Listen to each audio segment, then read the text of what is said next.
ಮತ್ತೆ ಕಡೆಯದಾಗಿ ಸನ್ಮಾನ್ಯ ಅಧ್ಯಕ್ಷರೇ, ಶ್ರೀಮತಿ ಚೆನ್ನಮ್ಮನವರು, ಇವ್ರ ಬಗ್ಗೆ ಎಲ್ಲರೂ ಕೂಡ ಸಾಕಷ್ಟು ವಿಚಾರಗಳನ್ನ ಚರ್ಚೆ ಮಾಡಿದ್ದಾರೆ.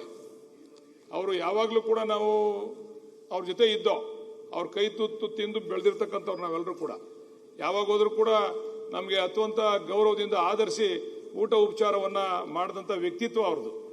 ಆದರೂ ನಾವು ಅವ್ರನ್ನ ಬಿಟ್ಟು ಆಚೆ ಬಂದೋ, ರಾಜಕೀಯ ಕಾರಣಗಳಿಂದ ಬಿಟ್ಟು ಆಚೆ ಬಂದರೂ ಕೂಡ ನಾವು ಯಾವಾಗ ಸಿಕ್ಕಿದ್ರು ಕೂಡ ಚೆನ್ನಾಗಿದ್ದೀರೇನಪ್ಪ, ಚೆನ್ನಾಗಿದೆಯಾ, ನಿಮ್ಮ ಕುಟುಂಬ ಹೇಗಿದೆ, ನಿಮ್ಮ ಶ್ರೀಮತಿಯವರು ಹೇಗಿದ್ದಾರೆ ಅಂತಕ್ಕಂಥದ್ದನ್ನ ಬಹಳ ದೊಡ್ಡತನದಿಂದ ನಮ್ಮನ್ನ ಮಾತಾಡ್ತಿರ್ತಂಥ ವ್ಯಕ್ತಿತ್ವವನ್ನ ಸನ್ಮಾನ್ಯ ಚೆನ್ನಮ್ಮನವರಲ್ಲಿ, ಶ್ರೀಮತಿ ಚೆನ್ನಮ್ಮನವರಲ್ಲಿ ನೋಡ್ತಕ್ಕಂಥದ್ದು. ಸನ್ಮಾನ್ಯ ಅಧ್ಯಕ್ಷರೇ, ಒಂದು ಗಾದೆ ಮಾತನ್ನ ನಮ್ಮ ಮುಖ್ಯಮಂತ್ರಿಗಳಿದ್ರು, behind every successful man there is a women ಅಂತ.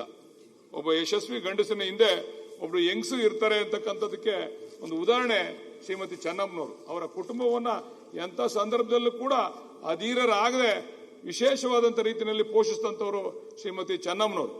ಅವರು ನಿಧನರಾದಾಗ ಪಕ್ಷಾತೀತವಾಗಿ ಎಲ್ಲರೂ ಕೂಡ ಅಲ್ಲಿ ಸೇರಿದ್ರು. ಯಾರು ಕೂಡ ಪಕ್ಷವನ್ನ ನೆನಲ್ಲ. ನಾವೆಲ್ಲ ರಾಜಕೀಯವಾಗಿ ಸ್ವಲ್ಪ ನಾವು ಯಾವಾಗ ಕೂಡ ಜಿದ್ದಾಜಿದ್ದಿ ರಾಜಕಾರಣವನ್ನ ಮಾಡಿದಂಥವ್ರು.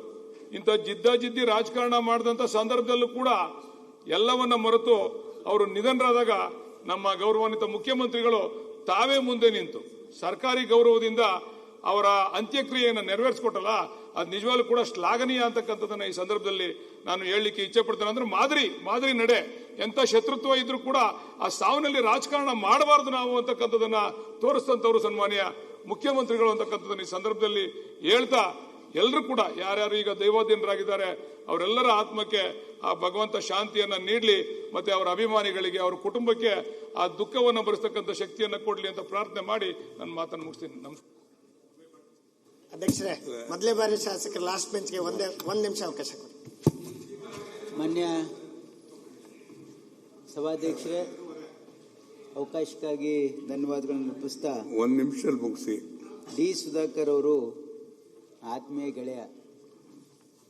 ನಾನು ಸುಧಾಕರು, ಧ್ರುವನಾರಾಯಣು, ನಮ್ಮ ಎಸ್ ಸಿ ಸುಧಾಕರು, ನಾವೆಲ್ಲ ಒಂದೇ ಸರಿ